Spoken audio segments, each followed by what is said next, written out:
안녕하세요. 닥터 지나스 초이스의 이진아입니다. 저희 병원에 오시는 환자분들께서 종종 원장님은 화장품 뭐 쓰세요? 집에서는 어떻게 관리하세요? 이런 질문들을 하시는데요. 오늘은 저처럼 평소엔 무난무난한 피부지만 간혹가다 피부가 예민해져서 뒤집어지기도 하고 마흔이 넘었음에도 불구하고 간혹가다 뾰루지가 나기도 하는 가장 많은 분들이 해당되는 소위 말하는 일반적인 피부 타입이신 분들께 추천드릴 만한 스킨 홈케어 방법을 알려드리도록 하겠습니다.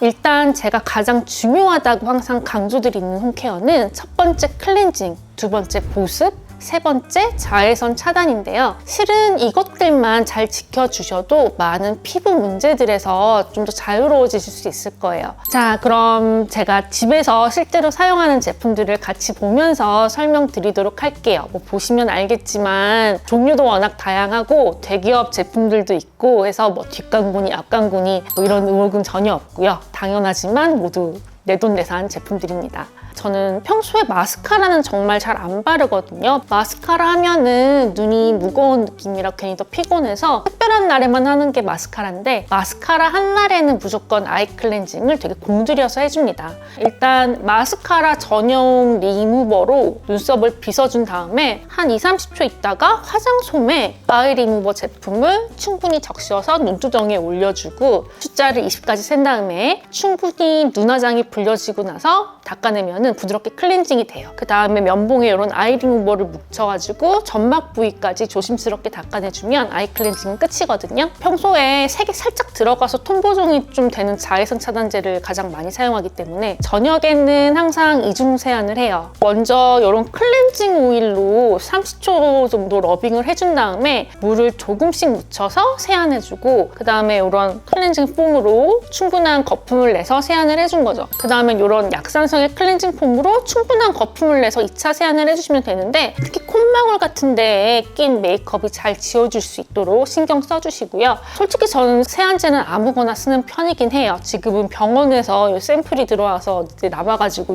이 용카 제품을 쓰고 있긴 한데 평소엔 약산성 세안제면 크게 가리지 않고 사용하는 편이고요. 클렌징 오일도 화해 같은 어플 보면은 뭐 주의 항목 비교적 좀 적은 순한 제품들로 사용하면 크게 문제 생긴 적은 없는 것 같아요. 굳이 세안제는 비싼 거 안 쓰셔도 된다고 생각하거든요. 그냥 약산성인지만 체크하고 사용하시면 크게 문제될 건 없다고 봅니다. 오늘 정말 나 너무 피곤해서 귀찮고 세수하기 너무너무 싫다 이런 날도 있잖아요. 우리가 살다 보면.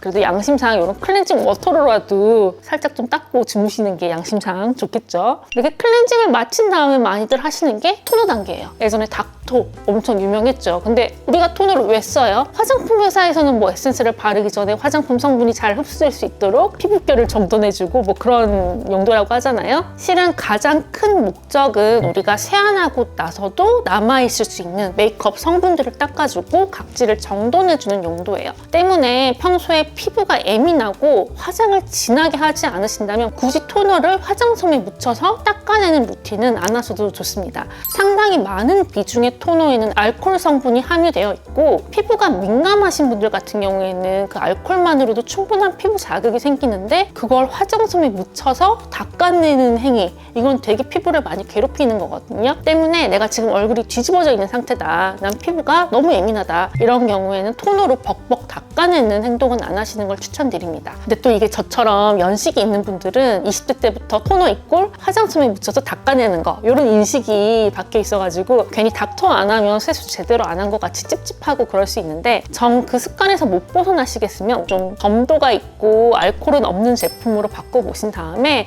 서서히 닥터에서 자유로워지시는 게 좋을 것 같아요. 그리고 일주일에 한 번 정도 혹은 유독 각질이 쌓여서 피부 상태가 안 좋다거나 오늘 중요한 약속이 있어서 화장 잘 먹고 피부도 좋아 보여야 된다 이런 날에는 스크럽 제품을 활용해 주시는 게 좋은데 전 보통 일주일에 한 번 정도 사용하는 것 같아요. 스크럽 제품의 단점이 강한 마찰로 피부에 자극을 준다거나 혹은 하고 나면 너무 건조해질 수 있다 이런 건데 예전엔 이런 이유 때문에 좀 고마주 타입의 제품들을 많이 사용했었다가 요즘에는 요 러쉬에서 나온 요 엔젤스온 베어스킨 이 제품을 쭉 사용하고 있습니다. 요거는 글리세린이랑 오일 성분이 함께 들어가 있어서 하고 나면 좀 자연스럽게 각질은 제거되고 피부에 촉촉한 유분기는 남아있어서 몇 년째 꾸준히 사용하고 있어요. 지금 요거밖에 안 남았어요. 저는 오늘같이 이렇게 풀메한 날에만 이런 저렴하고 무난한 닥터 제품으로 남은 메이크업 성분들을 닦아내고요. 평소에는 이 용카톤으로 착착 뿌려준 다음에 에센스를 발라요. 본인의 피부 상황에 따라 적절한 에센스를 바르시는 게 중요한데요. 저는 개인적으로 이 스킨 스티컬즈에서 나온 C 페룰릭은 정말 강추드리긴 해요. 다른 비타민C 에센스에 비해서 비타민 농도가 되게 높은 편이에요. 그래서 즉각적으로 피부 변화를 느낄 수 있는 항산화 미백 에센스이기 때문에 개인적으로 피부가 아주 예민하신 분이 아니라면 이건 진짜 한 번쯤 사용해 보시는 걸 추천드립니다. 저만 알고 있기엔 좀 아까운 제품이기는 해요. 간혹가다 얼굴이 뒤집어질 때가 있거든요. 한두 달에 한 번꼴로 뒤집어지는데 이렇게 피부 컨디션이 안 좋아지는 경우가 여러분들도 종종 있으실 텐데요. 이럴 때는 평소에 쓰던 에센스를 한번 바꿔보시는 게 좋습니다. 레티놀 성분의 에센스도 마찬가지고요. 얘네들은 좀 자극이 되거든요. 이럴 때는 이런 비타민C나 레티놀 성분 에센스 그냥 평소와 다르게 그냥 건너뛰시고 보습 에센스로 넘어가시는 게 훨씬 좋습니다. 피부에 더 이상의 자극을 주는 건 좋지 않아요. 전 보통 요거를 사용하는데 피부가 예민한 날에는 C 페룰릭을 건너뛰고 바로 B5 에센스를 발라주고 그 다음에 크림을 발라주거든요. 크림도 저는 실은 무난한 제품이라면 아무거나 다 쓰는 편이긴 해요. 요즘에는 이 SVR 제품을 가장 많이 사용하는 것 같아요. 가격도 저렴하고 좀 작아서 휴대성도 좋고 이 계절에 쓰기에는 되게 리치하거든요. 저 같은 경우에는 여름을 제외하고는 자기 전엔 항상 SVR 요 크림을 사용하고요. 그리고 아이크림은 보습만 이 눈밑 해당 부위에 잘 되면 된다라는 주의이기 때문에 SVR 이 크림을 눈에도 잘 발라주는 걸로 패스하는 경우가 대부분 많아요. 아이크림은 오늘은 좀 여유롭고 한가하다 이런 날에 기분도 낼 겸 좀 발라주긴 하고요. 결국 이렇게 눈밑에 피지샘이 적으니까 이 부위에 충분한 보습을 리치하게 해준다라는 게 그 목적인데 해당 부위에 충분히 리치한 보습 제품으로 보습을 해줄 수 있다면 굳이 아이크림 비싸게 사서 따로 바를 필요는 없는 것 같아요.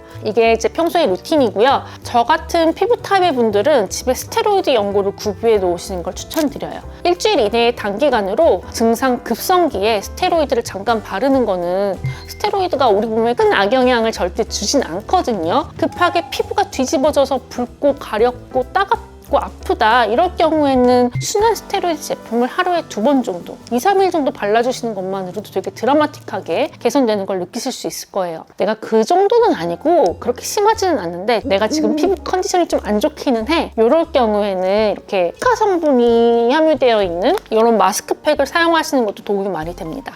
이게 보면은 시카 카밍 마스크라 진정 성분들이 많이 들어가 있는데 이런 마스크팩을 매일매일 한 3일 정도만 좀 꾸준히 사용해 주셔도 예민해 있는 피부가 훨씬 잠잠해지는 걸 느끼실 수 있을 거예요. 그리고 이렇게 피부가 뒤집어졌을 때는 알코올 성분이 함유되어 있는 화장품을 피해 주시는 게 좋아요. 그리고 가을, 겨울에 건조함을 많이 느끼시는 분들은 크림으로 보습을 한 뒤에 이런 페이스 오일 이런 걸로 마무리해 주시는 것도 되게 많은 도움이 됩니다. 그리고 저는 가을, 겨울이 되면 이렇게 팔자주름 있는 이 입가 쪽 부위가 유난히 잘 트고 가렵고 따갑고 건조해지는데 이럴 때는 포프크림, 없다면 바셀린 같은 것도 괜찮아요. 이런 거를 해당 부위에 좀 두껍게 바르고 자면은 그 다음날 훨씬 상태가 개선되곤 해서 이 포프크림도 잘 애용하는 편입니다.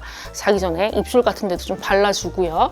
이게 제 보통 아침, 저녁 루틴인데요. 오전에는 여기에서 중요한 하나가 더 추가되죠. 바로 이 자외선 차단제입니다. 제가 평소에 가지고 있는 화장품 중에 가장 많은 개수를 자랑하는 애들이기도 하죠. 그만큼 자외선 차단은 피부 노화와 관리에 중요하다는 의미겠죠. 일단 평소에 가장 무난하게 제일 많이 사용하는 건 이 2제품인 것 같아요. 알리라고 일본 브랜드인데 얘는 색깔이 없는 거고 얘는 좀 색깔이 함유되어 있는 앤데 평소에는 이 2가지를 좀 번갈아 가면서 사용하고요. 아, 오늘 좀 나 피부 컨디션이 안 좋아, 아니면 좀 평소보다 좀 뽀송뽀송해 보이고 싶어, 이럴 경우에는 이 제품을 사용하긴 해요. SVR에서 나온 제품인데 얘는 살짝 프라이머 기능이 있어서 선크림만 발라도 좀 뽀송뽀송해 보이는 그런 효과가 있어서, 그리고 아침에 출근할 때 나 오늘 엄청 피곤할 것 같아, 집에 와서 그냥 대충 씻을 각이야 이러면은 그냥 클렌징 폼만으로도 충분히 세안될 수 있도록 제로이드에서 나온 이지워시 선크림을 바르고 출근하곤 합니다. 이게 제 평소 화장품 사용 루틴인데요. 여러분이랑 좀 다른 게 뭐가 있을까요? 첫 번째는 피부가 뒤집어졌을 때 대처하는 방식일 거고, 2번째는 선크림에 좀 목숨을 걸었다? 이런 거 정도? 그리고 의외로 보습제에는 돈을 별로 안 쓴다. 이 정도가 될 것 같아요. 에센스는 좀 좋은 성분으로 그래도 은근 10만 원 넘는 건데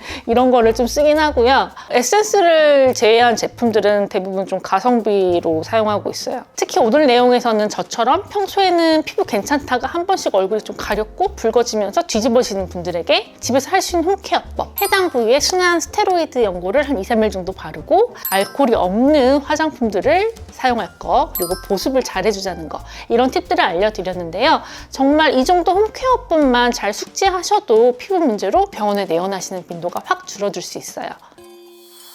오늘 제가 집에서 사용하고 있는 화장품들을 직접 다 가지고 와서 제 홈케어 루틴을 다 알려드렸는데요. 저는 좀 홈케어에 게으른 편이라 마스크팩도 잘 안 붙이는 편이거든요. 그럼에도 불구하고 이 정도 루틴만 지켜주셔도 훨씬 건강한 피부를 가지실 수 있을 거예요. 오늘 내용도 도움되셨다면 구독과 좋아요 부탁드릴게요. 이상 닥터치다스 초이스의 이진아였습니다.